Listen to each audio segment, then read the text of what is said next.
Selamat datang di perkuliahan Kalkulus 2.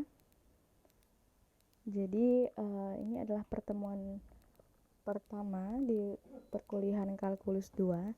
Ada beberapa sub pokok bahasan yang akan kita bahas. Ada 2 pokok bahasan besar, ini akan kita bahas dalam 7 pertemuan. Kemudian pertemuan ke-8-nya adalah ujian ya. Nah, nanti yang akan kita bahas pokok bahasannya adalah integral tak tentu dan tertentu. Ini pada dasarnya sudah pernah kalian dapatkan di sekolah, cuma nanti kita akan lebih mendalam lagi di sini. Kemudian setelah 8 pertemuan ini, nanti kalian akan belajar tentang aplikasi dari integral. Ya, ini adalah sub-sub pokok bahasan yang akan kita bahas, bisa dilihat sendiri ya. Untuk bahan rujukannya ini adalah rujukan utama. Silahkan kalau teman-teman mau cari rujukan yang lainnya diperbolehkan ya. Buku-buku yang lainnya yang berkaitan dengan materi ini. Oke, yang pertama kita masuk tentang definisi integral sebagai antiturunan ya.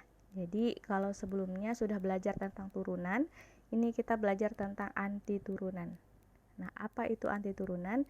Di sini definisinya dikatakan fungsi f besar, itu antiturunan f kecil pada i apabila f besar aksen x itu sama dengan fx. Jadi f itu adalah antiturunannya f kalau turunan dari f besar yang si antiturunan tadi itu adalah sama dengan fx untuk setiap x elemen i. Contohnya apa? Contoh, misalkan kita punya f besar 1x, itu adalah x pangkat 4 plus 1. Maka fx-nya adalah 4x pangkat 3. Kenapa 4x pangkat 3?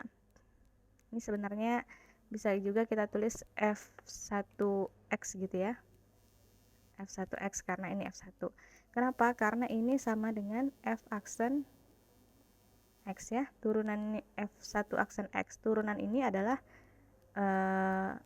ini kan konstanta, turunannya adalah 4x pangkat 3. Kemudian bagaimana kalau misalnya kita punya x pangkat 4 plus 2? Maka sama. F kecil x-nya adalah 4x pangkat 3. Gimana kalau misalnya kita punya F3 yang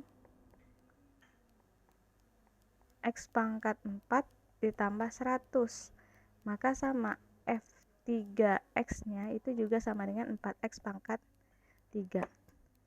Artinya apa? Secara umum, keluarga fungsi F besar X sama dengan X pangkat 4 plus C, C-nya itu konstanta, bisa 1, 2, 100, 1000, itu adalah antiturunan dari F kecil X yang sama dengan 4X pangkat 3.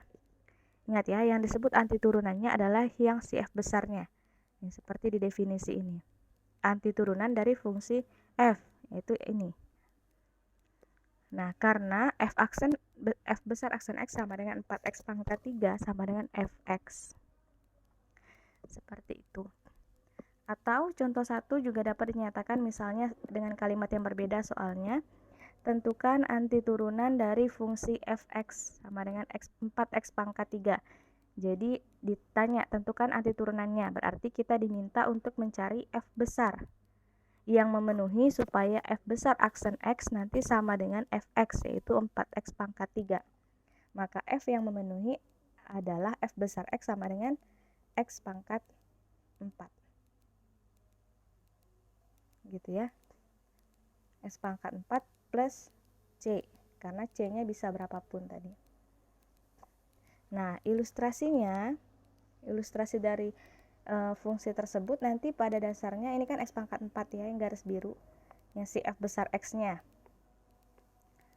Pada dasarnya nanti C-nya itu adalah hanya menggeser ke atas atau ke bawah gitu. Kalau X plus 6 misalnya, maka dia bergeser 6 satuan ke atas. Min 4 berarti dia bergeser 4 satuan ke bawah gitu. Jadi hanya pergeseran atas dan bawah gitu dari si antiturunan itu.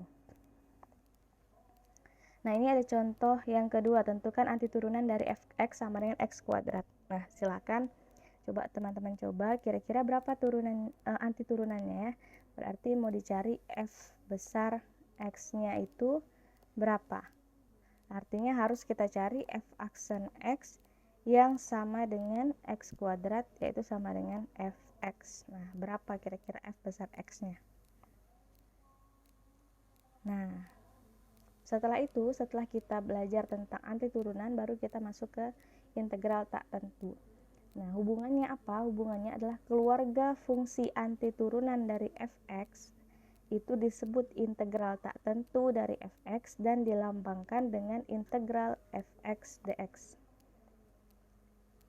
Nah, itulah kenapa kalau integral tak tentu, pasti kalau dulu di sekolah diminta jangan lupa plus c-nya. Nah, jadi definisinya itu asalnya dari sini. Jadi dari keluarga fungsi antiturunan tadi. Jadi integral fx dx. Misal kita punya integral x kuadrat dx, maka integralnya adalah sepertiga x pangkat 3 plus c. Ini sudah tahu ya, kenapa bisa sepertiga x pangkat 3. Kemudian kita punya integral 4x pangkat 3 dx, itu adalah x pangkat 4 plus c. Ini pada dasarnya balik lagi ke contoh yang tadi ya. Oke. Kemudian, nah ini adalah ilustrasinya, tadi yang saya sudah jelaskan secara grafik. Jika diketahui sebuah antiturunan dari fx, maka integral tak tentu dari fx adalah keluarga fungsi yang anggotanya merupakan pergeseran ke atas atau ke bawah dari antiturunan tersebut. Ya, antiturunannya yang warna biru, maka tadi apa? Maka keluarga fungsi yang anggotanya merupakan pergeseran ke atas atau ke bawah. Jadi keluarganya tadi itu adalah pergeseran ke atas atau ke bawah dari fungsi antiturunan tersebut. Dengan kata lain, semua anggota keluarga fungsi tersebut mempunyai turunan yang sama.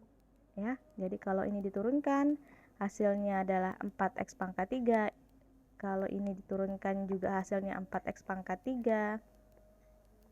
Ini ya, f aksennya. Ini juga ketika kita turunkan adalah 4x pangkat 3. Ini juga ketika kita turunkan adalah 4x pangkat 3. Artinya semua satu keluarga fungsi turunan itu memiliki keluarga fungsi antiturunan itu memiliki turunan yang sama. Oke, silahkan diulangi lagi, dipelajari lagi, disimak dengan benar ya. Selanjutnya kita masuk ke aturan. Ada beberapa aturan tentang integral ya. Yang pertama, aturan integral tak tentu. Teorema 1 mengatakan bahwa jika R adalah sebarang bilangan rasional kecuali minus 1 ya, maka integral x pangkat R dx adalah x pangkat R plus 1 per R plus 1 plus C. Ini juga sudah kalian pelajari di sekolah harusnya. Buktinya bergeraknya dari mana? Jadi kita bergerak dari turunan.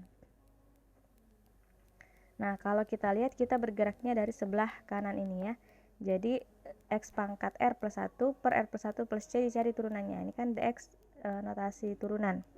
Maka turunan dari ini adalah 1 per R plus 1 dikali R plus 1 X pangkat R. Turunan konstanta kan 0. Ini turunannya 0. Jadi sisa ini. Dan ini nanti pembagian hasilnya 1, maka sama dengan X pangkat R. Maka ini sama dengan ini ya. Nah, sekarang contoh. Tentukan antiturunan dari fx sama dengan X pangkat 4 per 3. Antiturunannya berarti kita diminta mencari integralnya. Integral dari x pangkat 4 per 3 dx, lihat syaratnya, dia minus 1 enggak r-nya? R-nya tidak minus 1 ya. R-nya sama dengan 4 per 3, tidak sama dengan 1. Maka boleh kita pakai teorema ini. Maka hasilnya adalah x pangkat 7 per 3 per 7 per 3 plus c. Sama dengan 3 per 7, x pangkat 7 per 3 plus c. Oke, kemudian teorema kedua ini nanti akan kita bahas khusus juga nanti mungkin di bagian integral trigonometri ya. Ini adalah integral sin x dx. Nah, integralnya adalah min cos x. Kalau integral cos x itu sama dengan sin x. Ingat turunannya, turunan sin x adalah cos x, turunan cos x adalah min sin x. Nah, jadi ini buktinya ya. Jadi sama, alur pembuktiannya sama tadi ya. Kita mulai dari kanan, cari turunannya, maka dapatlah ini. Teorema yang ketiga kaitannya dengan linearitas. Jadi misalkan kita punya dua fungsi f dan g memiliki antiturunan, masing-masing punya antiturunan, kemudian k-nya itu konstan, maka integral dari perkalian konstan dengan fungsi itu sama dengan konstanta dikali integral dari fungsi itu sendiri. Nomor 2 dan 3 ini mirip, yang membedakan adalah nomor 2 penjumlahan, nomor 3 adalah pengurangan. Untuk buktinya bisa dilihat di sini ya, sama, bergeraknya sama. Jadi bergerak dari sebelah kanan, kemudian nanti cari turunannya, dapatlah hasilnya seperti ini. Nah, nomor 2, nomor 3, nomor 2 sudah dibuktikan, silahkan dicoba untuk yang nomor 3 juga ya. Pembuktiannya. Kemudian di sini ada contoh, ada 3 contoh yang dibahas cuma satu ya, yang nomor 1 dulu kita bahas menggunakan sifat sebelumnya, teorema-teorema sebelumnya. Dan ingat, sebisa mungkin dibuat lebih rinci. Nggak usah langsung, walaupun kalian udah tahu jawabannya, oh jawabannya nanti x pangkat 3 plus 2x kuadrat plus c gitu, tapi harus rinci.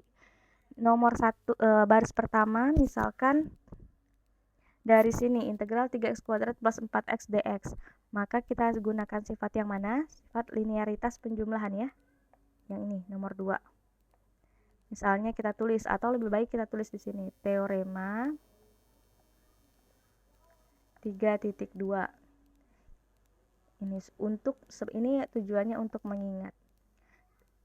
Kemudian yang kedua, baris kedua ini adalah 3 dikali integral x kuadrat dx ditambah 4 integral x dx. Ini berarti sama pakai linearitas tadi, tapi poin 1, teorema 3.1. Kemudian ini syaratnya ya, ini kan ini R-nya 2, ini R-nya 1, maka ini menggunakan teorema berapa? Teorema 1 ya, teorema 1 ya. Kemudian ini berarti ini menggunakan sifat penjumlahan 3C1 tambah 4C2, kemudian sama dengan bisa kita buat konstanta, karena konstanta dikalikan suatu bilangan hasilnya konstanta, konstanta dijumlahkan dengan konstanta, hasilnya konstanta. Di sini kita tulis, tapi harusnya bisa kita tulis dengan C sama dengan 3C1 plus 4C2. Ini nggak ngaruh ya. Kenapa saya bilang nggak ngaruh? Karena kalau dikembalikan lagi, diturunkan, ini turunannya sama dengan 0. Kan gitu ya, untuk mengecek benar nggak hasilnya. Ya udah, ini kita turunkan, ternyata benar kan hasilnya nanti ini. Nomor 2 dan nomor 3 silahkan dicoba sendiri ya. Detail seperti ini. Kemudian ini adalah aturan pangkat yang diperumum. Kalau tadi untuk R-nya tidak sama dengan kecuali minus 1. Kecuali minus 1. Kemudian kalau ini kira-kira bedanya di mana? Ini juga sama, tidak sama dengan minus 1, tapi coba teman-teman cermati bedanya di mana ya. Nah, di sini untuk yang diperumum, maka Gx pangkat R, integral dari Gx pangkat R, Gx dan X dx itu adalah Gx pangkat R plus 1 per R plus 1 plus C. Nah, ini ada contohnya, contoh 5, ada 3 soal. Yang pertama adalah integral x kuadrat plus 1 pangkat 5 dikali 2x dx. Ini nanti akan mirip dengan suatu metode di integral ya. Jadi kita misalkan dulu U-nya sebagai Gx, yaitu x kuadrat plus 1, kemudian du-nya adalah 2x dx. Ini U, ini du. Salah garis ya saya. Ini U-nya adalah x kuadrat plus 1, du-nya adalah turunan ini ya, jadi turunannya adalah 2x dx. Maka integral yang tadi nomor 1 dapat kita tuliskan, karena ini sudah kita misalkan sebagai U, maka U pangkat 5, dan 2x dx ini adalah du ya, dapatnya dari sini. Maka integral U pangkat 5 du. Nah, gunakanlah sifat tadi rasional, sifat aturan pangkat,